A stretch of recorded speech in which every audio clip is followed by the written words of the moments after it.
Aí, você que acompanha as notícias aqui na TV Paranaíba já deve ter percebido que a reforma tributária, assim, né, foi aprovada. E o que muda na nossa vida enquanto consumidores, enquanto também, né, a gente paga imposto? O que muda, né, na nossa vida? Essa proposta que, digamos, se arrastou por tantos anos e agora foi aprovada e, se não me engano, foi ao Senado. Quem conversa conosco agora é o advogado Pedro Vieira. Pedro, está acompanhando bastante isso. Bom dia, obrigada por ter vindo, viu? Bom dia, Mônica, obrigado pelo convite. Estamos acompanhando, né? Há vários anos o Brasil acompanha a probabilidade de uma reforma tributária. É importante a gente falar, o Brasil hoje é um dos países que tem o sistema tributário mais complexo do mundo, com uma carga tributária elevada também. Que pesa para todos nós, né? Pesa para todos nós, né? Porque no final do dia quem paga essa conta é o consumidor.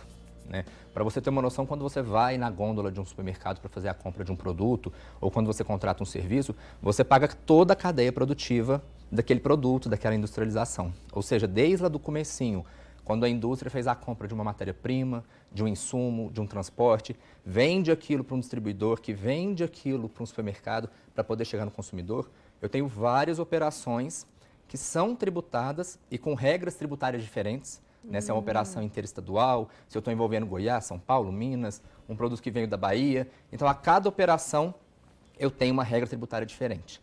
Então, é um sistema complexo. Né? O Brasil ele tem até dificuldade de conseguir captar investidores internacionais, multinacionais de investirem no Brasil, porque é um sistema complexo de lidar.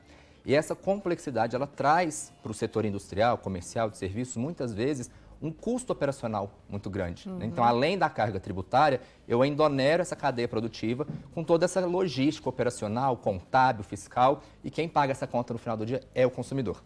Então, é importante a gente falar que o principal objetivo dessa reforma tributária, que vem sendo discutida há muitos anos, é primeiro simplificar esse regime, simplificar essa forma de tributação, para que além da gente poder impactar na carga tributária, a gente possa também diminuir esse custo operacional.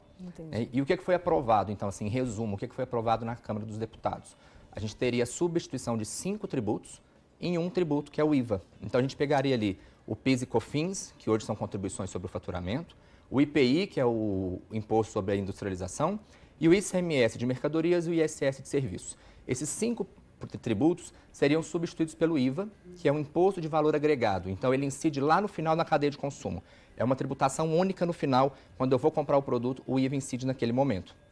Esse é um sistema muito utilizado na maioria dos países hoje internacionais. E no Brasil, a proposta é que esse IVA seja cobrado através de 2 cargas tributárias. A CBS, que seria federal, substituindo o PIS e COFINS, e o IBS, que seria ali substituindo os impostos estaduais e municipais, com uma projeção de que isso aconteça de 2026 a 2032.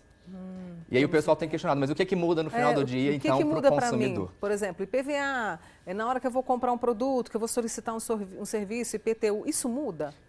A tendência é que isso mude porque, como a gente falou, além da gente simplificar como que isso vai ser tributado, está tendo uma grande discussão sobre a carga tributária alíquota final, porque isso ainda não foi definido. Né? Os estudos têm apontado que uma carga tributária ideal seria de 25%. Ou seja, eu pego todos esses tributos hoje, que cada um tem uma alíquota, e tributo eles de uma única vez a 25%, com uma redução de produtos essenciais. Então, a proposta da reforma, ela traz que produtos ou serviços vinculados à saúde, à educação, ao transporte, medicamentos, tenham uma alíquota reduzida. A gente não sabe ainda qual será essa alíquota. Os estudos apontam que o ideal seria uma alíquota de 25% e que esses itens essenciais deveriam ser reduzidos a 60%. Então, produtos agrícolas, saúde, educação, remédio, que são produtos essenciais para a população, eles têm uma carga tributária menor. Além disso, a reforma também trouxe, né, o texto que foi aprovado na Câmara dos Deputados, trouxe a possibilidade de uma cesta básica a nível nacional, de ser isento ou ter uma redução também, porque hoje cada estado tributa de uma forma diferente. Né, isso gera também uma guerra entre os estados. Às vezes eu quero abrir um negócio, uma indústria, para qual estado eu vou, onde eu tenho um consumo maior, onde eu tenho um benefício melhor. Então, a proposta da reforma ela visa acabar com essa guerra entre as regiões, para que a gente possa ter um sistema mais unificado. De modo que quando esse produto chegar na boca ali do caixa para o consumidor, a precificação dele seja mais simples de ser feita e seja mais transparente. A gente ainda não sabe exatamente se vai haver algum aumento ou uma redução de carga tributária por setor. Qual que é a expectativa hoje?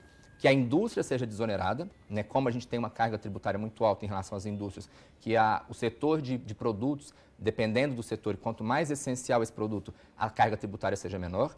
E, por outro lado, na balança, que os serviços hoje que pagam uma carga tributária menor se tornem mais caros. Então, os estudos econômicos que estão sendo feitos, eles mostram uma possibilidade de aumentar a carga tributária de serviços e diminuir a carga tributária de alguns tributos. É importante a gente falar que também houve esse aumento, esse impacto que você falou do IPVA, do IPTU, do ITCD, ou seja, além da questão de consumo, a proposta também trouxe o impacto do IPVA, então vários veículos que antes não eram tributados passariam a ser, então como por exemplo o jet ski, jatinho, avião, produtos aeronaves, questões aquáticas, veículos aquáticos, dependendo da finalidade da utilização desse veículo, ele vai ser agora tributado pelo IPVA. Tivemos também uma reforma no IPTU, de que a base de cálculo do IPTU ela vai poder ser atualizada pelo ente municipal, pelo Poder Executivo. Então, não necessariamente eu sempre vou precisar de ter uma lei para poder fazer aquela alteração da base do IPTU. E o ITCD, que é o Imposto sobre Herança, vai ter aí um grande impacto, porque isso também já é uma expectativa há vários anos de que o Brasil e os estados aumentem a carga tributária de herança. Então, hoje, quando você vai fazer um inventário, quando alguém morre, você tem ali todo aquele custo de inventário, de processo, de ITCD, de imposto de herança. Em Minas Gerais, o imposto é de 5%. E a tendência é que esse imposto passe a ser progressivo, ou seja, quanto maior o patrimônio da pessoa que faleceu, mais alto o imposto, né? Se a gente compara aí com outros países, nós temos nos Estados Unidos, por exemplo, estados que cobram 30%, 40% de imposto de herança. Aqui no Brasil, a expectativa é que isso chegue a 10%, a 15%, a 20%. Mas isso tem fomentado uma corrida das famílias a fazerem planejamentos sucessórios, né? Ou seja, vamos organizar esse patrimônio em vida para evitar um inventário lá na frente, principalmente agora que a carga tributária da herança tende a aumentar. Para a gente encerrar rapidamente, o Pedro, as pessoas perguntam, tá bom, mas e aí? Vai diminuir esse imposto? Quer dizer, eu vou perceber isso no preço, né, do produto que eu compro, do serviço que eu solicito, lá na frente, isso vai cair? O preço vai cair? A expectativa é que caia, né? A gente teve um estudo econômico que foi liberado na última semana, que existe uma expectativa de redução de 1% a 2%. Por que isso? Porque as alíquotas não foram definidas. Como que está a reforma hoje? Ela foi aprovada na Câmara dos Deputados, ela segue agora para o Senado, onde ela ainda pode sofrer alterações. E isso é uma alteração da Constituição Federal. Se ela for aprovada no Senado, eu tenho que ter várias leis complementares a nível federal, estadual, municipal, para dispor as alíquotas de acordo com o produto e o serviço. Então a gente só vai saber o efetivo resultado lá no preço na hora que a gente tiver na mão quais são as alíquotas que foram aprovadas. O que a gente tem hoje é uma expectativa de que quanto mais essencial o produto e o serviço, a tributação tende a cair.